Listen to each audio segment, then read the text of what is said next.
Hey guys, it's Vicky. Happy New Year! Today I'm here to share with you all the books that I read in December. I didn't realize until I got my books together that I read 7 books in December. Like, what?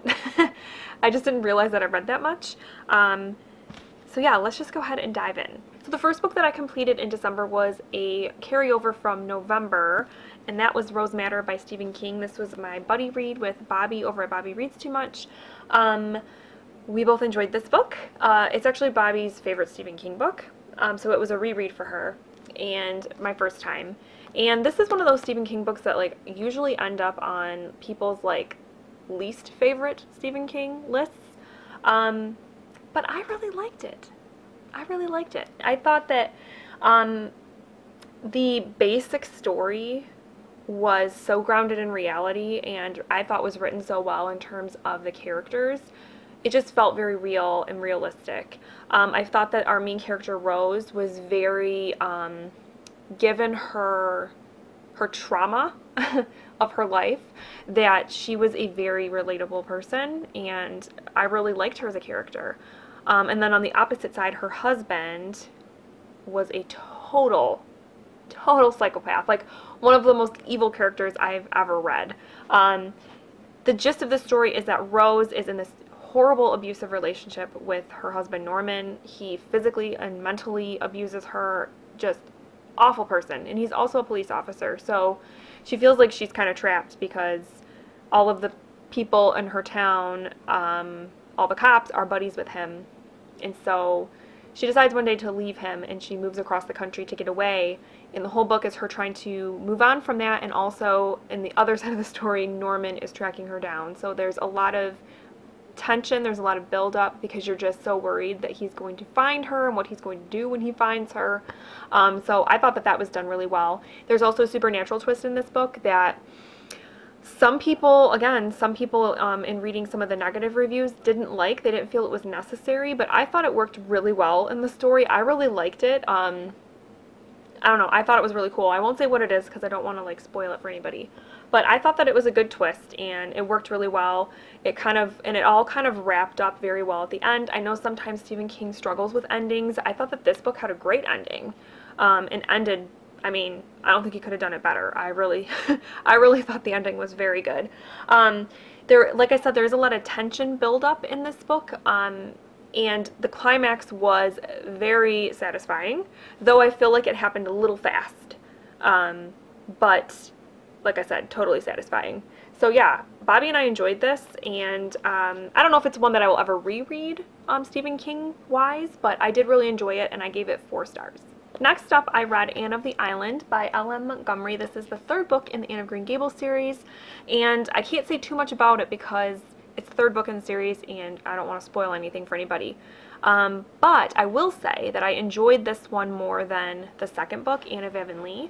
I just thought that the story was a little bit more relatable, which is really funny given the time period, like what women in their late teens, early 20s were expected to kind of do back in those days compared to today.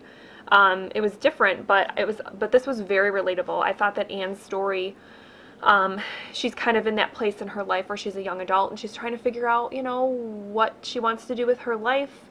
Her friends are starting to like pair off, get married, and that sort of thing, and she's kind of like, what do I want to do with my life? Like, what kind of, you know, career do I want to have? All that kind of stuff, which is very relatable to people the same age living today. So, yeah, I have really not a whole lot of complaints about this book, other than there's a character in here named Davy whom annoys me, and he had a little too much.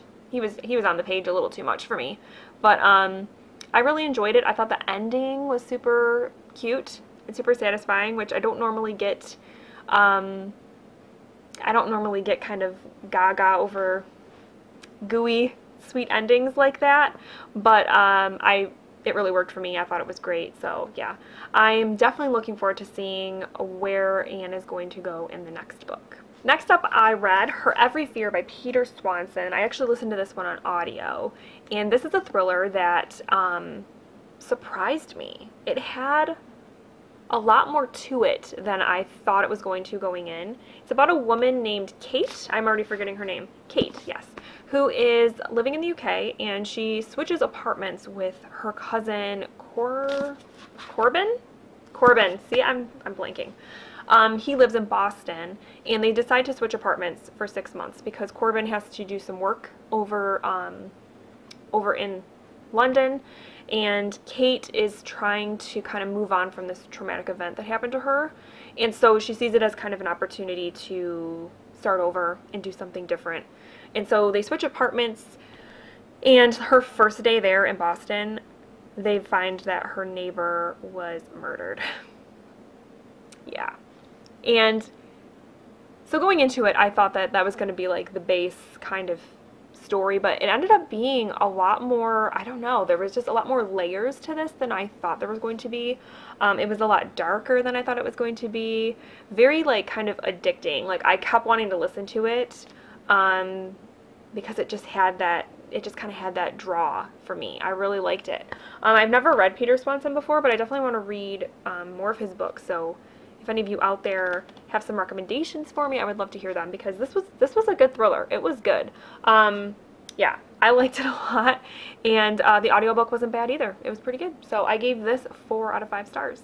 The next book that I completed took me a long time to read. I had started this book. I got this book with some birthday money back in like the end of March, early April. I bought this book, and Leia and I have actually been working on it since then. And we just finished it a few days before Christmas, I think. And it's called Goodnight Stories for Rebel Girls, 100 Tales of Extraordinary Women. And I always forget the authors. It's Elena Favilli and Francesca Cavallo. And this is just a collection of stories about, like it says, about extraordinary women from all over the world, throughout history, doing awesome things.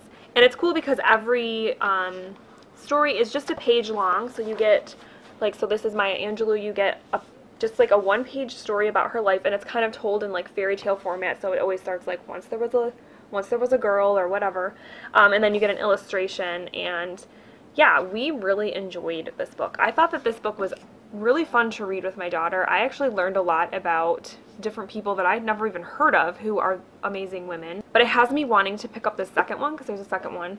And yeah, I really liked it. It was educational. It was fun to read at night. We would read a story, not every night, but you know, every couple days we would pick it up and read a story, and it was really great. And I will probably revisit it again someday.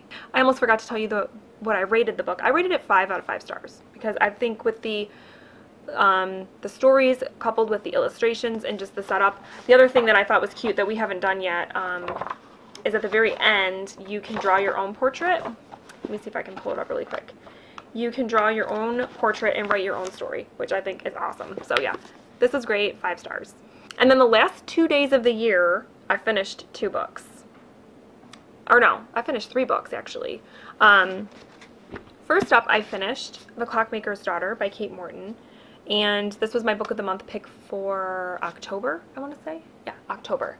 And this is my second Kate Morton book, and I really enjoyed this one. My first Kate Morton was The Secret Keeper, and I've had similar feelings about this one in that I felt it had a slow start. There's a slow build up. There's Kate Morton takes a lot of time building up the scene, building up the characters, and the same is true for this book. It took me, it was about 200 pages before I was really like gripped, although I do think that this story to me was a little more engaging. It deals with there's a bunch of time periods first of all, but it deals with basically this house and a death that occurred there, and the mystery evolving around that is all I will really say, because it gets kind of like all over the place, kind of crazy. There's a lot of characters, which was a little bit confusing at times, and like I said, it jumps around in time a lot.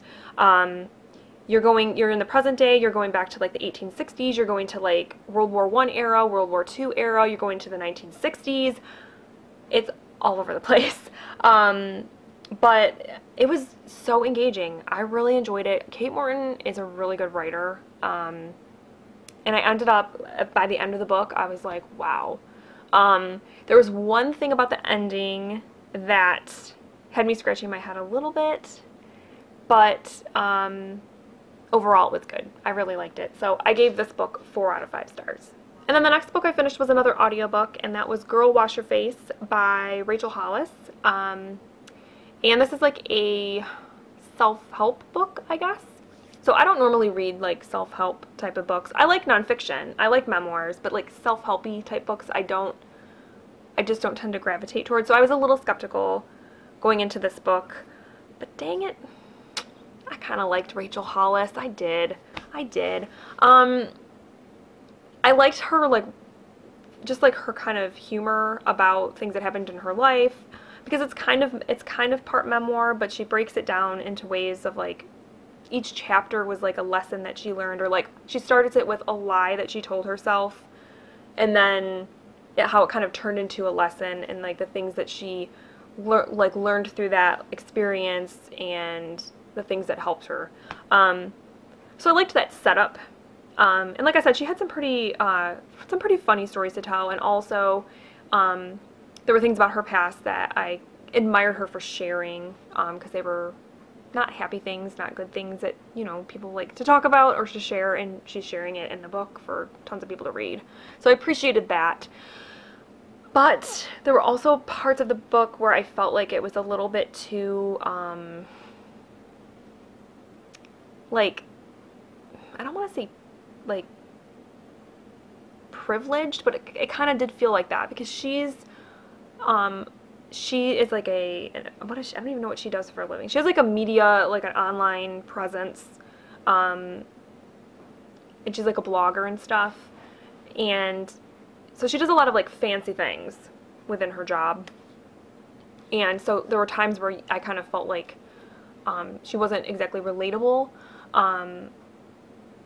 and there were just kind of things about her book sometimes that felt a little preachy also, because she is a very religious person, which I didn't know going into it, and that doesn't like bother me, but sometimes I was like, okay, like enough with the, like, I don't know, weird little preachy things that she would say.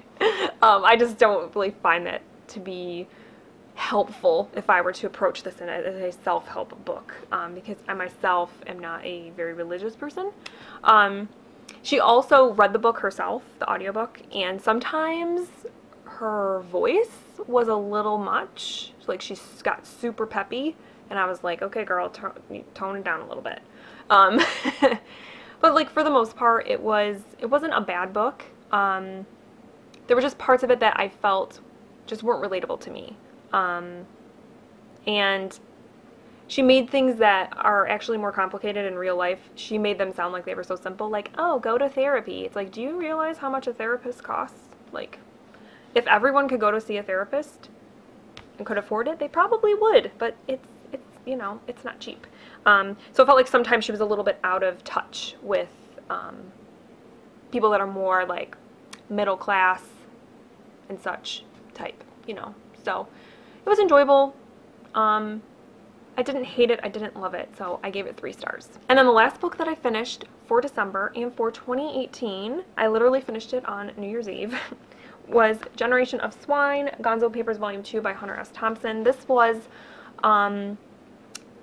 it's a collection of, I thought going into it that it was going to be like a collection of like printed articles and things that he wrote in the 80s, but it's not. It's more like journal entries, which I found to be a little bit disappointing, I guess, because some of them are just so short, like a page and a half, a lot of them are, that I just felt like I wasn't getting into them as much, and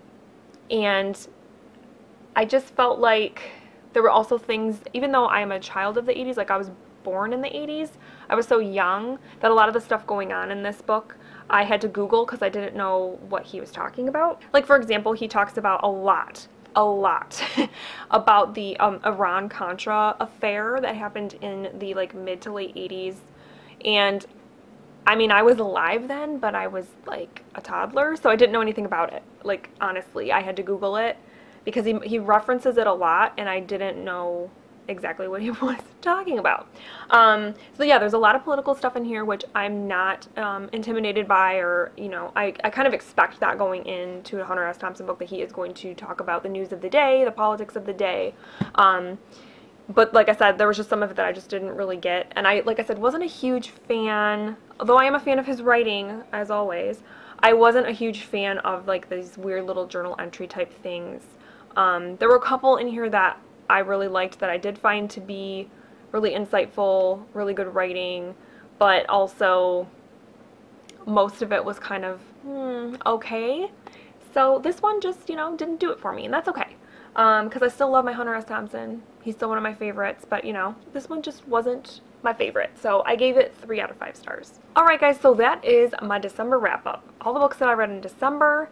I think I finished the year pretty good. I had some good ones in here, some good ones. And yeah, I am super looking forward to what 2019 is going to bring me reading-wise. Super excited. So please let me know down below what you read in December. How did you finish off your year? Did you squeeze in any books that you were trying to get done by the end of the year? I would love to hear about that. So other than that, I hope that you guys had a good New Year's. And I will talk to you very soon. Thank you so much for watching. Bye.